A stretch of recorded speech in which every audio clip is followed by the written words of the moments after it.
Сәлематсыздар ма? Мен Ыбырай Алтынсарин атындағы нөмірі 25-ші жалпы білім беретін мектебінің еңбек және сызу пәні мұғалімі Тоқтабаева Гүлбақшың Жұмашевна. Сабағымыздың бүгінгі тақырыбы материалдар мен құрал жабдықтарды дайындау. Бүгінгі сабағымызда тігін машиналарының түрлерімен, жұмыс кезінде кездесетін ақаулармен, оларды жою жолдарымен танысасыздар. Енді мына суретке қарасаңыздар, өндірістік, тұрмыстық, кестелеу тігін машиналары көрсетілген. Бұйымды тігу үшін заманауи және сапалы құрал жабдықтар қажет. Олар тігін машиналары, кестелеу құралдары, мата шетін торлауға арналған оверлок, үтіктеу құрал жабдықтары және тағы басқалар. Қазіргі заманғы тігін машиналары арнайы құралдарымен жабдықталған. Бұл тігінші жұмысын жеңілдетеді. Барлық тігін машиналары әмбебап және арнайы болып бөлінеді. Олар үш жетекті, қол жетекті, аяқ жетекті, электрлі болады. Тұрмыстық тігін машиналар күнделікті өмірде қажеттіліктерге пайдаланады. Олар электрлі механикалық, компьютерленген, кестелеуге арналған және торлайтын машиналар. Өндірістік тігін машиналар үлкен тігін кәсіпорындарында және фабрикаларда өндірістік мақсатта қолданылады. Олар киім тігуге арналған, кестелеуге арналған және арнайы болып бөлінеді. Арнайы машиналардың өзі үлбір тігуге арналған, аяқ киім тігуге арналған, киім жиегін торлайтын және тағы басқа түрлері бар. Шөлмекті тігіс машиналары түзу тігімді, ирек тігімді болып келеді. Суретте шөлмекті тігіс тігімі көрсетілген. Енді машина тігісі қалай пайда болады? Сабақталған ине матадан өтеді де жоғары көтеріледі. Ине жоғары көтерілгенде жоғарғы жіптен ілмек пайда болады. Челнок ілмекті іліп алып, орауыштың бойына орайды да жіп ілгектен шығады.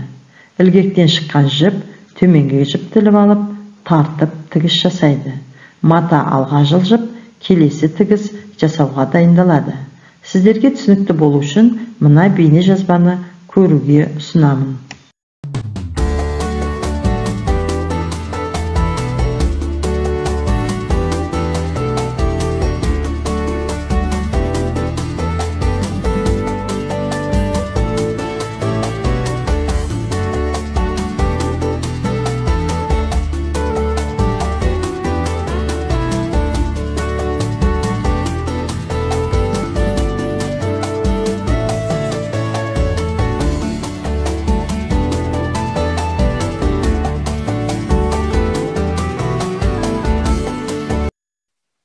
Жоғарғы және төменгі жіптердің керілуінің дұрыс реттелмеуінен машина тігімінде ақау пайда болады.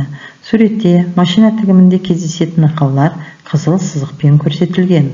Дұрыс тігілген машина тігімі үстіңгі жіптің іркілуі, астыңғы жіптің іркілуі, тығыз тігім, бос тігім.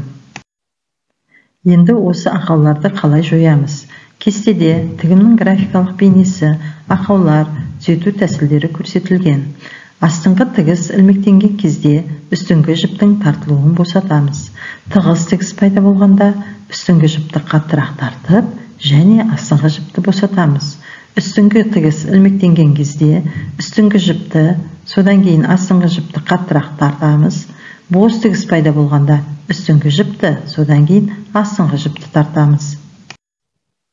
Тігін машинасымен жұмыс жасаған кездегі қауіпсіздік ережелері. Тік отыру керек. Басты еңкейтіп, денені сәл алға апару керек. Көзбен жұмыс үстеліне дейінгі арақашықтық 30-40 см болуы тиіс. Жарық жұмыс алаңына сол жақтан түсуі тиіс. Аяқтар еденге немесе аяқ салғышқа толық қойылған болуы тиіс. Тігін машинасының үстінде бөгде заттар болмауы тиіс. Тігінді бастамай тұрып, бұйымдағы барлық ине мен түйреуіштер алынып тасталуы керек. Машинаның қозғалып тұрған бөлшектеріне жақындауға болмайды.